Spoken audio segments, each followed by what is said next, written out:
Hello, and welcome to the Other System edition of Next Stop News. Here's what we'll be discussing in this month's installment. Concerning the Beeline system, they have received an absolute avalanche of new Flyer XDE 40s. I knew they were going to come in fast, but slick and damn, not that fast. Shoot, y'all slaughtered them. This went so fast that it made my head spin. But credit to Brian for properly keeping up with this delivery. They received 58 XDE 40s in roughly a 2-month period, those being 400, 403 to 404, 406 to 409, 417, 19, 31 to 32, 440 to 442, 444 to 51, 53, 55 to 57, 459 to 467, 70, 73 to 77, 79 to 81, 83 to 86, 88, 490 to 491, 93 to 96, 498, 500, and 502. As a result, the company now has 99 out of its 106 XDE 40s in total. We were able to witness 484, a unit now in service, on its way on October 18th. Credit to the original photographer. We still need 401 to 402, 454, 458, 468, 472, and 503, 7 more units. By doing so, they retired 55 more 2006 Orion 5s, those being 606 to 607, 612 to 614, 16, 25, 27, 31 to 32, 35, 37, 39 to 40, 43 to 45, 47 to 49, 52 to 53, 57 to 58, 660 to 661, 663 to 665, 667 to 669, 671, 73 to 77, 79, 81, 83, 85, 87 to 90, 92 to 94, 97 to 98, 700 to 702, and 704. Damn near the rest of their remaining Orion fleet. 674 to 675, 79, 83, and 704 all died on school tripper routes. With that being said, 90 Orion 5s are now retired in total, all listed here. I'm going to give you a moment to process that. As a reminder, 636 and 684 were already retired back in the spring. As a result, the only Orion 5s left at Beeline are 601 to 605, 610, 621, 628 to 30, 56, 78, 86, and 96, 14 units. Out of those, 628, 630, 656, 78, 86, and 96 may be retired. If so, then only 8 units remain. So in reality, it could be only 601 to 605, 10, 21, and 29. Wow. If you can, try to catch these units ASAP. Routes 1 to 3, lines which I used to catch Orion 5s on with ease, have now become very hard to find said models on, as the Orion 5s themselves have become a scattered and scarce fleet. The remaining units are hardly carrying on. Give it 1 month and this fleet will be thoroughly smitten. Oh yeah, how can I forget that all of the old gens at Beeline, 201 to 204, 4 units, have been retired by this order, all seemingly at the same time. With the way New Flyer is delivering these XDEs, the name Orion in Westchester will likely be eradicated from existence by year's end. Nicebus has begun receiving their first option order of 2022 Gillig BRT Plus CNGs in the 2080 to 2119 range. This order will consist of 40 units and will make the 2012 Orion 7 3rd Gens the last Orions at Nice until the second option order of Gilligs comes in. Right now, that batch of buses is too young to properly retire, but that'll change in about a couple years. 2080 to 2081 were already built as of January 13th, while 2086 to 2101 were confirmed to be built as of September 15th. And Mitchell Field received Gilligs 2086 to 2118, 33 units, between September 20th and November 2nd. Good stuff, man! We also saw 2109 being delivered on October 18th. Looks like we're getting the whole order of 40 units, which is good for Nice considering how quickly they're losing buses. However, some people say that the Gillig order might actually stay at 33 units if 2080 to 2085 become the numerical fleet assignments for the 6 XE40s coming in. We'll have to wait and see on that one. As a result of the Gillig's delivery, Nice is getting trigger happy with retirements once again. 2010 Orion 7 Next Gen CNG 1800s, 1802, 05, 09, 16, and 27 have already met their end.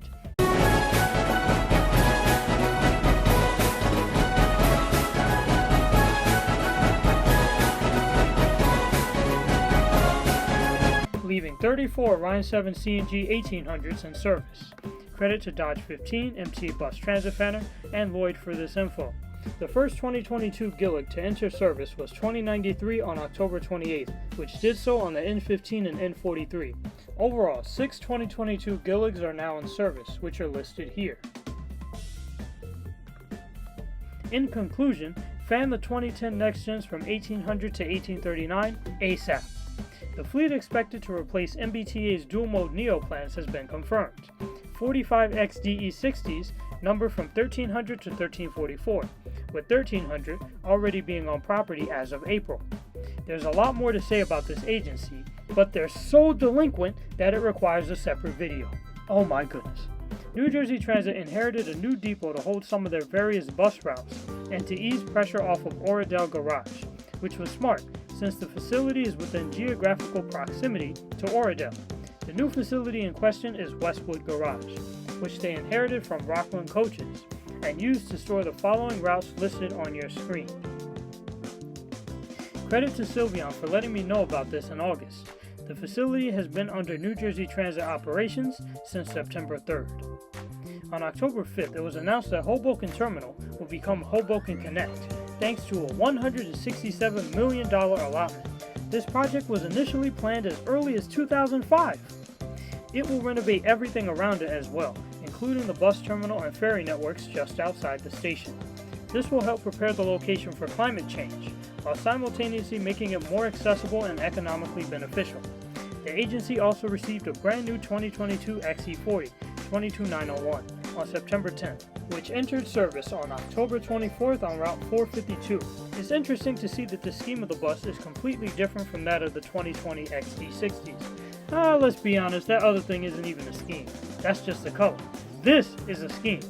This is the first of an 8-bus order, which will be delivered to Newton Avenue Garage in order to lay the groundwork for the agency to consider electric operations in the future. 2020 XD60s 20825 to 20828 were transferred from Hilton to Meadowlands, which is refreshing as we haven't seen XD60 transfers in a while, while 32 Coach USA Nobbies were given to various New Jersey Transit depots in order to bolster New Jersey Transit's fleet while they receive routes 10, 22, 22X, 23, and 119 from Coach. Coach received routes 2, 84, and 88. This was essentially a route swap between the two agencies, which occurred after June 24th. And I wanted to mention it months ago. Credit to Sylveon, said to someone in NJTE for this info. New Jersey Transit also issued a request for proposals for 550 clean diesel 40-foot buses. In other words, XD40s. Well, let's not jump the gun here, but let's be honest, they're probably going to be XD40s, given the agency's current trajectory with New Flyer. Credit to Brian for informing me of this on September 28th. When awarded and delivered, this would wipe out a little less than half of New Jersey's current Nobby fleet, 43% according to Brian. New Jersey Transit begins a fresh 7-year contract for new coaches next year. As the D4500 line has been discontinued, New Jersey Transit will be receiving a batch of MCI D45 CRT LEs, which will arrive from Crookston, Minnesota. The initial MCI D45 CRT LE order calls for 172 coaches. This will be a very interesting move for the company, and a sign of things to come for various agencies. As the D4500 series flip dots are long gone, this will likely continue to retire flip dot D4000s and possibly 2006 to 08 CLs. Credit to NJTE for informing me of this. Amtrak suspended one of its 2 round trips to Kansas City from October 17th to November 16th due to an alleged equipment shortage. This was reminiscent to when they had to cancel trips in Chicago a couple months ago. The agency has 4 AVLs on property as of October 25th. WMATA restored more 7000 series cars to service on September 12th, causing 12 consists to return to the road. At this rate, every bit counts. This helped to boost service on the Red Line. Credit to Washington Transit for this info.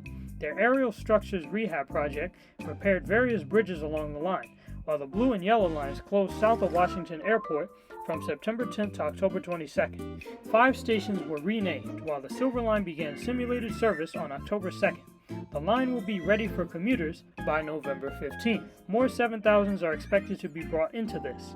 On October 18th, it was announced that Hitachi will build 800 of WMATA's 8000 series rail cars at their newest plant in Hagerstown, which will cost $70 million to build. Hitachi won the contract in March of last year, but they will soon have a proper facility to build them in. As the plant will be ready by 2024, the 8000s will begin construction in 2025 and will feature Wi-Fi, chargers, LED directional information, onboard HD cameras, heated floors, and regenerative braking technology. The base order of 256 cars has been funded with a $2.2 billion award, but the 544 car option order can take it as high as 800 cars. 20 cars are expected to be manufactured per month, same pace as Kawasaki with the R211s. The 8000s are slated to replace the 2000 and 3000 series cars in Washington. At Dash, Gillig Phantoms 101 and 102 push on as the last high-floor 40-footers there. Last but not least, here was the photo I wanted to show in last update of the Nova LFSe Plus with CTA 77th Street Garage received in May. Thank you all for tuning in to this month's edition of Other System Updates. A lot is going on in various agencies, and it will take some time to fully cover everything. Please bear with me. Please subscribe, stay blessed, stay healthy, stay hype, and thank you for riding with Next Stop News. I will see you guys next time.